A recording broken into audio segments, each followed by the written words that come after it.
Adult beverages are poured. The kids are asleep. Welcome to New Dad Gaming. It's a show about fatherhood, gaming, and new fathers figuring out their gaming lives.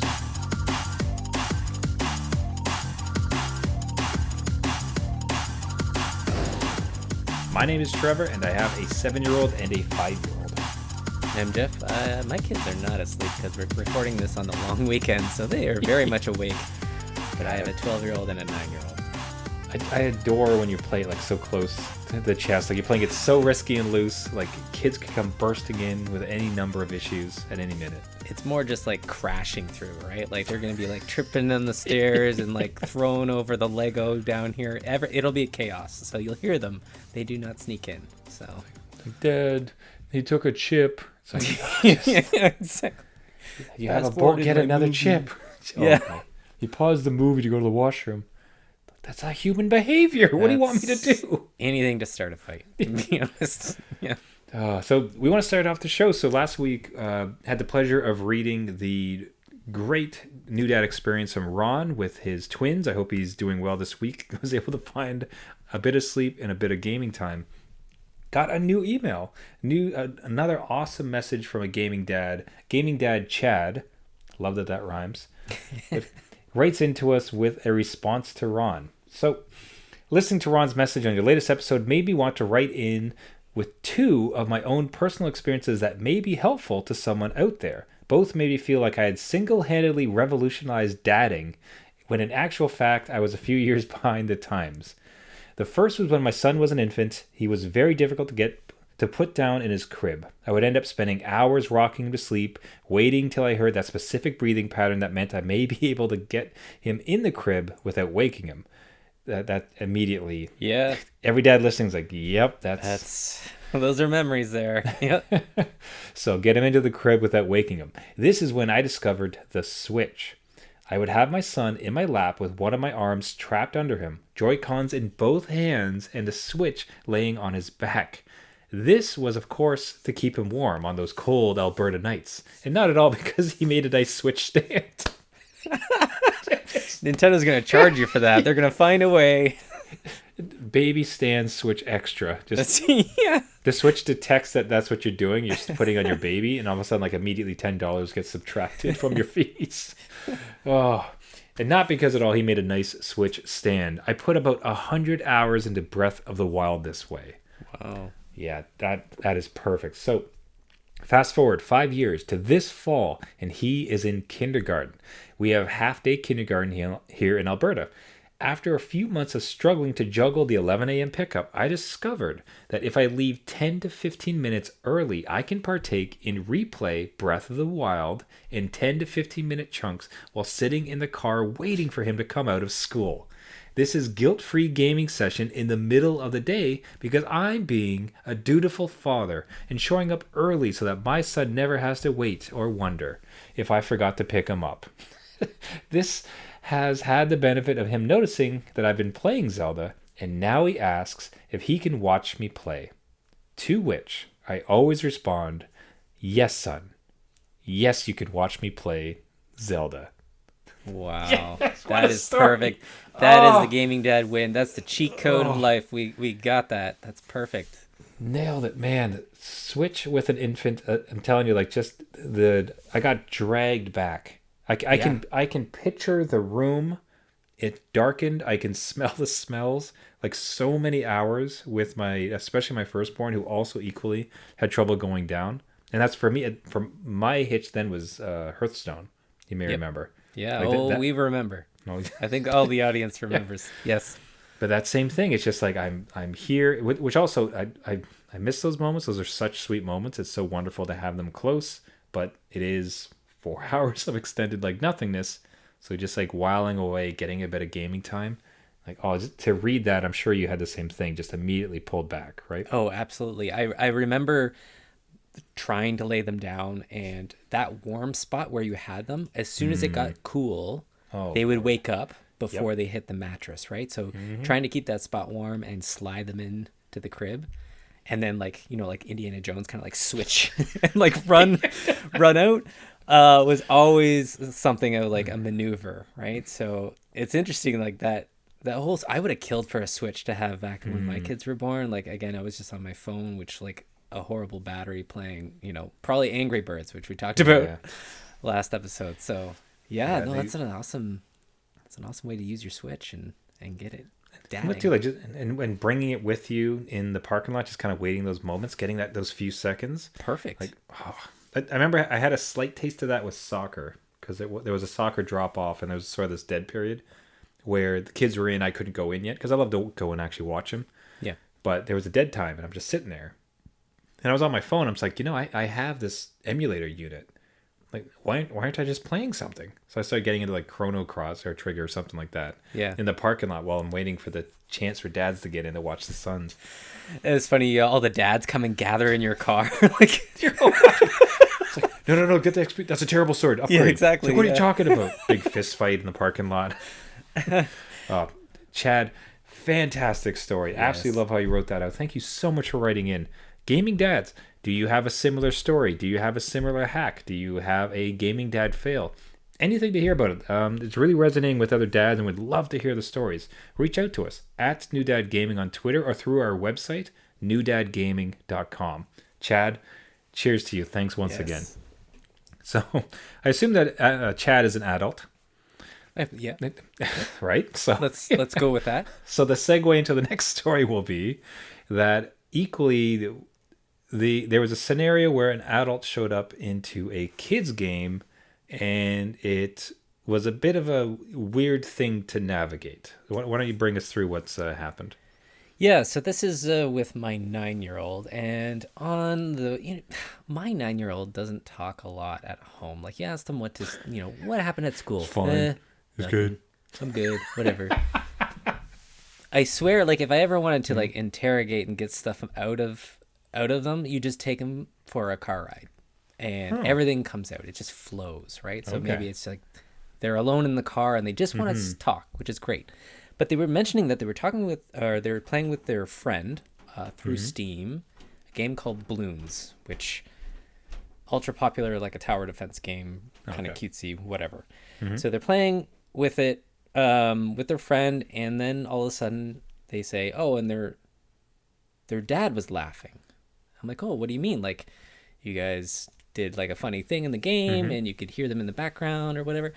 Like, no, my friend's dad made the wrong tower and was laughing about it. I'm like, "Oh, hold on, what? Wait, let's what's going on? Like, the friend's dad is in the game with you?" Yeah. And I don't particularly, I know the friend that my 9-year-old's playing with. Haven't met the parents. I've met the parents just like to say, "Hi, this is my face. My kid is now in your backyard." Right? That. Like that kind of handoff. They're invited to the birthday party next week, but like, I don't know the dad at all. Don't know what he looks like. Don't know his name. And so I just found it kind of odd, like off-putting, that he's in there playing with his son's 9-year-old friend without knowing me. I think it would be a little bit different if like I knew them and maybe they texted me before, like, "Hey, your kid's online and I'm playing with my kid." Yeah. Whatever. But this just seemed odd. Yeah. So, and I'll lay the baseline too. Is that this is not to suggest anything nefarious. No. And even when you first we were doing the pre-show, we were talking about it wasn't like, get this. It's like, no, this just happened, and we all play with our kids, so like, it's a very natural transition for sure. However, I will say, like, I had the exact same reaction. Like, you saw me struggling with it, right? As soon as you mentioned it, you're like, but then his dad was also playing, so his dad and this kid was playing with my kid. Yeah, and it's like, but you were unaware of it, and the parallel I made is like, imagine the more direct way I thought of thinking about it is if your two kids were playing Pokemon, like the card game, literally like in person, or Beyblades. Yeah. And then the adult showed up and it's like, "Hey, I got next." It's like, that's right. But this is the kids are playing currently, and you're kind of just injecting yourself. Because now I do, as we all do on this podcast, it's like we adore any chance we get to play with our kids. Games makes total sense. It's an absolute blast. Yeah. but something about a lack of familiarity of like they're not a good friend of yours, not a good friend, like the father and your son have not your child does not have a lot of interaction, and then he's just, all of a sudden they're playing at the same time. Again, not nefarious, but just off-putting. It'd probably be the way to say it. I wouldn't feel comfortable with it, is how to say it. Right, yeah. It's like if, like you were saying, if I saw another kid's dad come up to my kid and they're playing outside, I at least have also sight lines on them, right? And I can come out and be like, oh, hey, what's up? Blah, blah, blah. This is an online interaction where now I'm a little concerned, just like, are they on voice chat? Did they friend you? Hopefully they didn't friend you, because now I have to have a different conversation. See, they didn't friend anybody. They're just in the same room with their son playing my kid, and sometimes they'll join the same balloons game. So I guess it can be up to 4 players, and they will be 1 player in that same map. Still kind of odd, and I related. One of my good buddies, his son is 14 years old, and when Elden Ring came out, he was getting his dad to text me saying, "Hey, can I invade your game and give me all this gear and whatever? I'll give you runes, whatever." Yeah. And I was texting the dad because I know them, and I'm like, "Okay, yeah, if that's cool with your dad, let's hop on." And that happened, and that felt natural. Do you know what I mean? It was almost like me asking permission because I didn't want to feel odd about it. It was just this. I just want to be cool with it, and again, I'm not suggesting anything happened with my 9-year-old, but it's just one of those things that perks your ears a little bit. You're like, okay, I kind of have to go back to supervising it a little bit, because I was lax with it, and just this stuff doesn't come out naturally. So I don't want to have to dig for these kind of details, because, then you can get a little too far and be like, oh my God, has this been happening for how long? So this is relatively new, and I might just have to hop in just to see, what's going on, what's being said. That's all. Yeah, I think it's an excellent takeaway. Again, us dads tend to get it's easy to become a little bit lax once someone's had access to something for so long. The kids have often played, so okay, they know what they're doing. And yet, without those kind of car conversations, how do you know exactly what's going on? I'll pitch one more thing to you, though. I was wondering, it only came up as we're talking right now. What if their son, so that kid and his dad, they were already having a game. Let me pitch this note. And for me, this one would be fine and normal. Right. Although maybe I would want a bit of pushback from the dad, but that's a different story. Yeah. The dad and that kid, they're playing a game. Currently, cool. Your kid comes on and it's like, "Hey, I see my friend. Can I join you?" And then the kid turns around, "Hey, Dad, can my friend join us?" He says, "Oh, I guess." Now, if that existed already, if they were already having a game, and then the kid asks, "Hey, my friend wants to play with us," he's like, "Okay, let him in." That could be okay. So that one feels like a natural kind of, because that's almost like the dad doing a kindness where it's like, okay, this is our time, right? But you have your kid. Okay, bring him in. That's okay. Let's play. Yeah. So I think where it would be weird. So we're doing a lot. We're dissecting this. This is good. This is good. It's scenario. I like these scenarios going. Yes. I'd like you almost to ask your kid and see if that's how it came down. But so what would be the weirder scenario is your 2 kids were playing, right, and this dad showed up. It's like, "Hey, can I get in on that?" Right. That's a bit weird without the familiarity. Yeah. If that kid and that dad were playing, and then your kid came in and said, "Hey, can I play with you?" Kid said, "Hey, Dad, can he play with us?" Okay, let him in. That's a kindness, and that's kind of fine, right? Yeah, I could see that more organic, right? I'm even thinking that's probably happened with Fortnite. My kids and I are playing a whatever game, and somebody else pops online and they come in. Yeah, or even you, back when Diablo had multiplayer. Yeah. You and your kid are playing, their friend comes in, "Hey, Dad, do you mind if Johnny joins in too?" "Yeah, sure, grab a controller." Yeah. And then he goes home, it's like, "Oh, I was playing Diablo with my friend's dad." You're like, wait a minute. Yeah. Then they go on a podcast. And they broadcast that out. What? Might as well go all out. Yeah, that's right. Let's just blast it to millions of viewers, which we have. It's there. Yeah, there's some nuance. I think it's, again, not black and white. It just felt like a little iffy with this one. Hey, just further investigation. I'll put it that way. But yeah, I think you're right. If it was just they were playing and my kid asked, oh, I see them online, and they just join the game, maybe that's a little better than my kids. It's still it doesn't remove the it's awkwardness of it for sure. Yeah. It's still and that's good that you had the dialogue with your kid.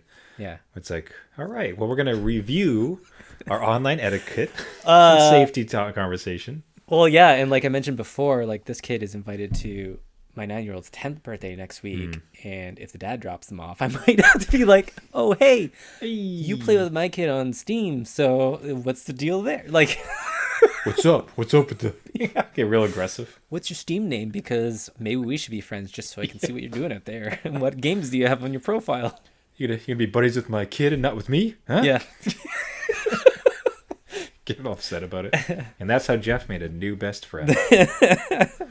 I'll be replaced next week with him. Turns out he's a much better podcaster. Turns out he plays Witcher more than I do. So Witcher cast. That's right. Dads play Witcher. Yeah. All right. So speaking of adults ruining things. That's where we're going with it. Yep. This is a very good through line for the show today. We took our kids to, there was a very small little Comic-Con here in town. They just rented a whole bunch of people like hawking their wares. Nothing particularly massive, but still kind of fun. My wife actually suggested it. And as soon as she arrived, she's like, oh, I regret this nerd fest immediately. This is not what I expected at all. Yeah, there's like a wedding show going on right next door. She's just like, oh, come on. Like, do I have to do this? No, but she was in great spirits. So we stomp around. They're having it. They loved it. So there's all this Japanese candy going on. There's all these little figurines. There's lightsabers, swords. Of course they want swords. Of course they want sharp swords. You want swords, yeah. And there's literal signs saying you must, like very big letters, you must be over 18 to touch these swords. Like, of course their fingers are all over the place and like slapping them down. Like, no, you can't touch swords. All right, so the one kid ends up getting Japanese candy. Of all the things he wanted, he just wanted some candy. So, hey, man, I'm down with that. That's fun. Yeah, easy. And the other one wants some Pokemon cards. Of course. Also very cool. And it just occurs to me how adults are ruining this kid game. Like, just stop it. Yeah. Like, adults, like, not honestly, like I was trying to find the balance to it. So I initially had a negative reaction to the price of some of the cards, but I walked that one back because I walked up and like, oh, here's a Charizard, costs like $400. Yeah. Here's this, costs whatever, and immediately it's like, oh, come on, this is kid stuff. However, like I stopped myself because back in our day we would buy baseball cards, hockey cards, whatever, and if you had a Mickey Rourke, if you had a Babe Ruth, if you had a Wayne Gretzky, if you had a Michael Jordan, those were worth a lot of money. Yes. Yeah. Right? So fine. Rare cards, worth a lot of money. It's a marketplace, even as a kid. Okay, that's fine. The part that bothers me, right? And I think it's getting a bit better from what it was with the kind of pandemic craze, but what bothers me is more the bums rush to get all the packs and all like the super packs and like the combo packs and everything because they want to rip them apart and find those rare cards. And all that exists is my 5 and 7-year-old who want to get some damn cards so they can play the game. It's just, I can almost respect and appreciate the hustle, but at the same time, just your adults, stop it. Like, go to the sports cards and let these kids have these games. Yeah, I agree with you. I've had similar experiences. I've been to stores where they say, limit one per customer on that's good Pokemon cards, right? Because there will be a rush, and I blame YouTube. Every single YouTuber that my kids watch, they open these packs like the YouTubers do because they know how it's shuffled, how it's packaged. So where the rare card is and where the dead card is, there's a way to open them. Wait, seriously? So everyone is packed the same? So Yep. And it's packed in such a way, and they open it. I know, and they open it in such a way. I'm like, do you realize why you're opening it that way? And they're like, well, that's just how these are stacked, and that's how I want to view them. I'm like, no, this is like a YouTube thing to show, to get viewers, to entice them. Like, they're not going to show the rare card if they always know it's at the back or in the middle or whatever. They're going to keep that to last so that you watch longer. Right? This is what they're doing. So now you've kind of picked that up, and are showing it to your younger sibling, and now you're both doing it. But it's just like this thing, and they could watch hours of just people opening up packs, and it's these not millionaire YouTubers, but they're picking up a lot of packs and just ripping through them. And my kids will pick up a box and split the packs up and do this unwrapping thing. Do they play the game? No. Do they lay down Pokemon and like my Charizard does a blast fire attack? No, they sort them, they put them in the binders, they alphabetize them, they color code them, whatever they want there, but they do not play the game. So my kids are probably more towards the adults ruining this game for your kids. But I will be there usually to guide their purchase, because they'll walk into any GameSpot or whatever, or Toys R Us, and immediately want the newest box of Pokemon cards. And it's like, no, not right now. You have enough. Like, you can save up for birthday or Christmas or whatever, but we're not doing it just because it's there. And they'll talk to me about how rare this is, and it's never been on the earth before. So I don't know. Yeah.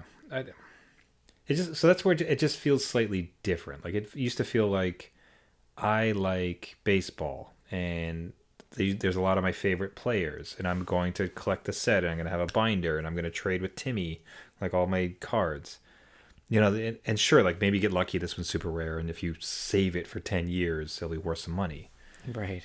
But now the entire, how it's shifted, and perhaps like a bit of blame lies on the actual company building it, and then the whole industry that's gone around it, is the entire act is just the opening of it. It's not even the cards itself. It's that acquiring of more purely as the act, just to find like the few that are rare, and the performance of it now, because you're talking about even like there's a way to open it YouTube style that you could recognize.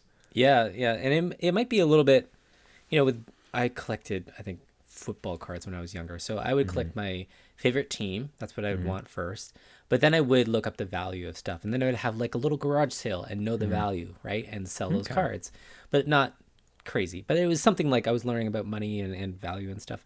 These ones definitely, like, they like the Pokemon that come out of it, but they're really looking at the value of it now. And I'm like, this is getting into a weird zone, right? Because it's not even like you really buying it.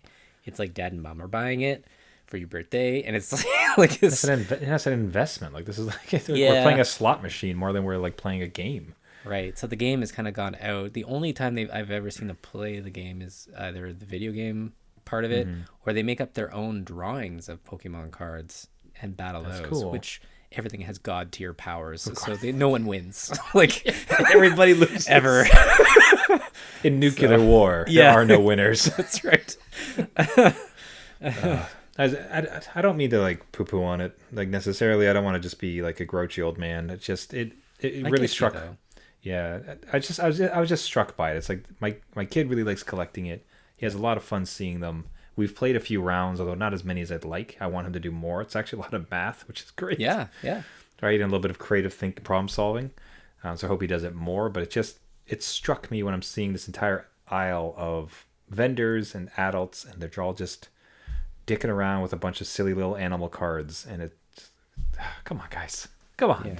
Yeah. I see where you're coming from. Yeah. I don't collect them, so I am not in Well, thank you, Jeff. Yes. Thank you so much for that. For you. Yeah. Now, what was nice was my son actually shared his Pokemon cards with his younger brother. Yeah, I could. Wow, this is the complete opposite of. Yeah. So he had a bunch, and he went through them. And I don't know if he did it just so that he could haggle with his brother. He loves trading them. He loves going with his friends and neighbors, and like, okay, I'll give you this for this one. And he doesn't have any concept of value, so he doesn't have that like YouTube tier of this is the most. It's just like, this looks cool. Yeah. And I want that one. Yeah. So I swear to God, he almost did it just so he could haggle with them. It's like, all right, here's your cards.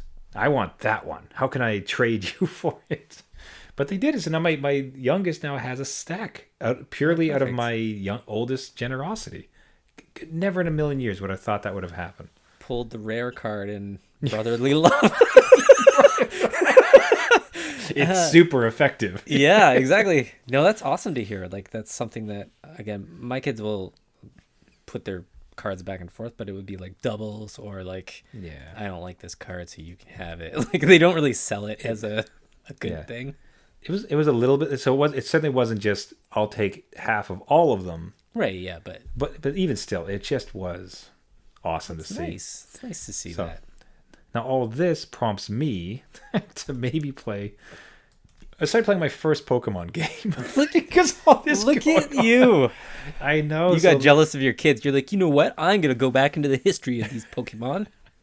I'm seeing this, and it just like it struck me that I'd been around them. I had buddies who played it. Like I'm aware of the games, so it's not as though like I never had the chance. I'd never sat down actually played a Pokemon game. It's like well, I have the simulator that I like this hardware very much, and I even have the ROM ready to go, legally purchased. I have it the physical copy, but. Why don't I just like play the damn game? Like, why don't I just play a Pokemon game? Wow. So away I went. Now I have it. Oh no! Oh my goodness! Do you know what, Jeff? I'm realizing this on the podcast. Oh, okay.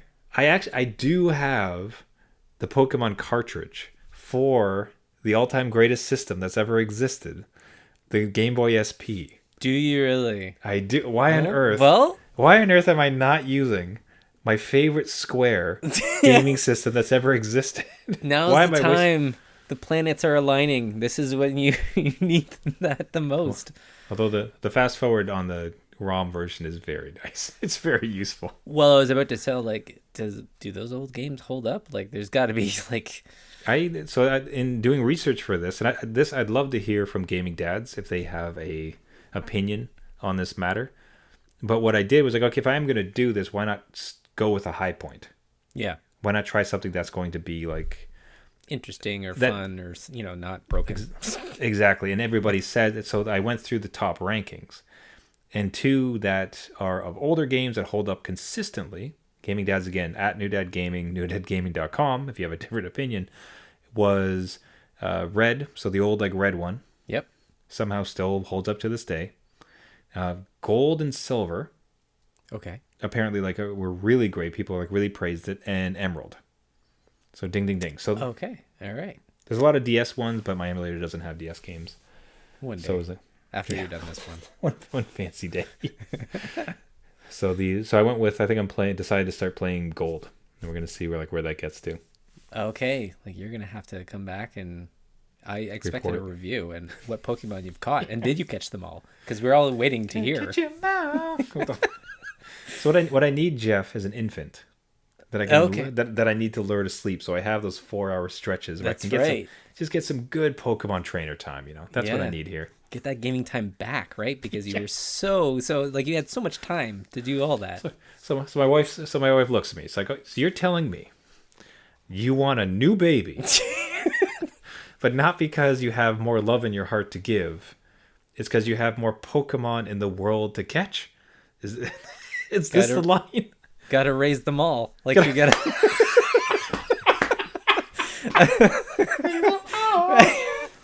Pokedad. Okay.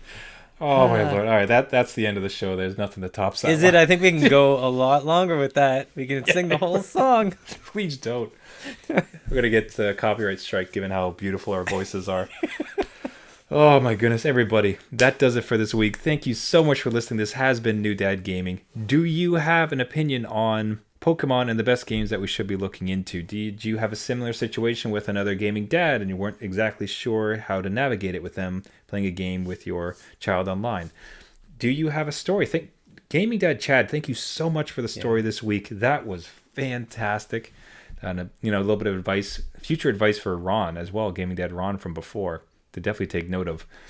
Absolutely adore these stories. We know that the audience love these stories. We always get a ton of messages from people appreciating what everyone's been said. So if you have anything to those above, we'd love to hear from you. It's one of the greatest parts of the show now. Reach us on Twitter at NewDadGaming or from our website, newdadgaming.com.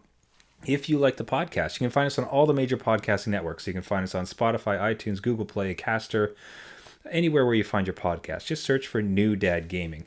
Would be a very big help for the show. We'd really appreciate it if you can subscribe, and if you can also leave a comment. Leaving a comment, it really helps boost the signal. We see a big impact from that. It would mean the world to me and Jeff as we reach out to as many gaming dads as possible. We got to catch them all. We got to get every dad. That's right. one by one. Are you a fire type, Jeff? Are you a water type? What do you I don't know. Yeah, Earth type maybe. Man, how does one define oneself in a Pokemon context? Not just one bucket. I'm multiple buckets here. I'm multiple Pokemon, baby. Right. What do you got? All right, everyone. That'll do it for this week. Thanks so much for listening. Remember, wait, I skipped a part. No, you're evolving. My name is Trevor, and I have a 7-year-old and a 5-year-old. And I'm Jeff. I have a 12-year-old and a 9-year-old. And remember, just because you became a dad Does not mean you gotta catch them all. Pokemon! Daddy-mon! Infant son! All right, see you We'll next cut week. it. Yeah.